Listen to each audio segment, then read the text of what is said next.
Olá, turma do quarto ano, mais uma videoaula para vocês. E aí, tá tudo bem? Em breve nós vamos estar juntos, né, com a aula presencial, mas até então vamos nos ajudar, eu aqui e você na sua casa, tá certo? E nós vamos abrir nosso livro, módulo 2, tá? É o novo livro, módulo 2, tá? Na página 10. Vou esperar um pouquinho vocês pegar o livro, lápis, borracha, apontador, pra gente começar. Pegaram? Beleza? Então aqui nós temos um texto, que a aula de hoje é a interpretação textual, e nós temos um texto que é uma competição. E tem vários times, tá? Time A ao time F. E esses times estão disputando. E qual é a modalidade que eles estão disputando? São desafios do esporte, né? Quais são as modalidades, né, que existe? Basquete, vôlei, futebol, handebol, natação, atletismo. Mas aqui ele tem uma modalidade específica. Vocês vão olhar e vão perceber qual é a modalidade, tá certo? Eu garanto que não é futebol, hein? E tem algumas perguntinhas na página 11 daquilo que você observou, que fala assim: qual é o tema explorado lá no problema matemático, né? Qual é? É um torneio de basquete? É um torneio de futebol? É um torneio de handebol? É um torneio de polo aquático? Então você vai lá e vai escrever de que é o torneio. Onde essa atividade matemática foi publicada originalmente? Lá no final da tabelinha tem. Aí você vai lá e vai pescar, tá certo? E outra, qual é a função desse enunciado de problemas matemáticos? Apresentar ao leitor uma situação, problemas relacionados aos conceitos de matemática para análise e resolução. Verdadeiro, certo? E aí nós vamos seguindo as orientações do livro, né, em relação a algumas coisas. E lá atrás nós temos algumas coisas que nós já sabemos, né? Qual foi? Você pode observar o placar e pergunta qual foi a única equipe que venceu a equipe A nesse torneio de basquete? Qual foi a única equipe que venceu a equipe A? Será que foi a F? Será que foi a D? Será que foi a G? Então você vai lá e vai perceber qual foi a única equipe que venceu a equipe A.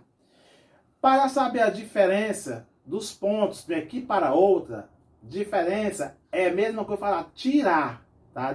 Tirar. Então a gente usa a subtração. Quando é para acrescentar, nós usamos a soma, que é a adição, tá certo? E assinale a alternativa que apresenta o significado com o qual a palavra média foi empregada na questão D do problema matemático. Resultado de uma soma dividido pelo número de parcelas somadas, tá certo? Essa é a resposta. E no mais, nós vamos entrar em concordância verbal, na página 13. O que é concordância verbal? É quando o verbo tem que concordar em gênero, que é masculino, feminino, e em número, que é singular, plural. Como também tem que concordar com os substantivos, como também com os pronomes. E a concordância verbal tem tudo a ver com o sujeito. Quando eu falo, João gosta de banana. Tá correto? Tá. Quem é o sujeito? Volta a pergunta. Quem gosta de banana? Qual é a resposta? João. Então, João, ele é sujeito. E eles estão concordando. João também pode ser trocado por um pronome. Quem é João? Ele, que é a terceira pessoa do singular, né? Terceira pessoa do singular, tá certo? Então, quem é o sujeito? João. Na outra, quem é o sujeito? Ele, tá? Que está na terceira pessoa do singular. Então, tem que concordar com o verbo, tem que concordar com o substantivo, com o gênero e com o número, certo? Aí nós temos uma bem bonito, ó, 3 atletas legal, tô vendo, tá? Primeiro, segundo, terceiro lugar. Quais são as duas formas verbais empregadas na legenda acima? Qual é a legenda acima? Aí você vai observar, né? O atleta japonês terminou a competição em primeiro lugar. Os nigerianos e venezuelanos terminaram a competição em segundo e terceiro lugar, tá? Quais são as duas formas verbais? As formas verbais é como o verbo é conjugado. Então, vem lá, terminou, né? E a outra, terminaram. Eles, que foi eles? O nigeriano e o venezuelano. Eles terminaram. E quem terminou? O japonês. Tá? Então, vê que concorda, né? Terminou, ele terminou. E eles terminaram, tá? São as duas formas verbais. Complete as lacunas no singular ou plural. Atletas e atleta. Os atletas. O atleta. Quando eu uso o, ele é singular. Quando eu uso os, ele é plural, certo? Os atletas. Tá? E no mais, na explicação aqui, nós temos muito claro quando fala o atleta terminou a competição em primeiro lugar. Quem terminou a competição em primeiro lugar? O atleta. Tira xizinho no atleta, bota ele. Ele é pronome. Ele é pronome terceira pessoa do discurso, né? Tá certo? Ele, tá? E quando eu boto para o plural, a frase fica: os atletas terminaram a competição em segundo lugar. Vejam só que os atletas terminaram. Combinam? Concordam? O atleta terminou. Né? Singular com singular na primeira frase. Segunda, plural com plural. Tanto o substantivo como o verbo. Isso é concordância. Isso é concordância verbal, tá certo? E aí vem assim na página 14, eu. Aí você vai usar a palavra terminar, que é o verbo terminar, da primeira conjugação, porque termina em AR. Eu terminei. Não, eu terminei a competição em primeiro lugar. Frase completa, tá certo? Nós terminamos a competição em segundo lugar.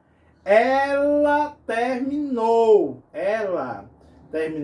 a competição em terceiro lugar. Observe que o verbo está concordando, tá certo?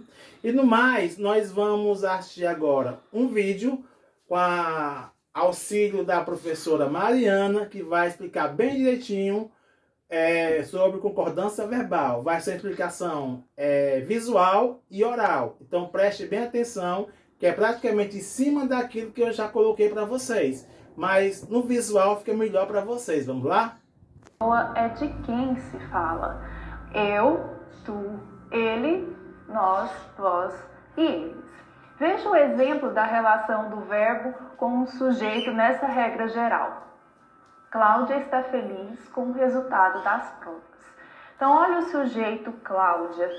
Cláudia refere-se a qual pessoa do discurso?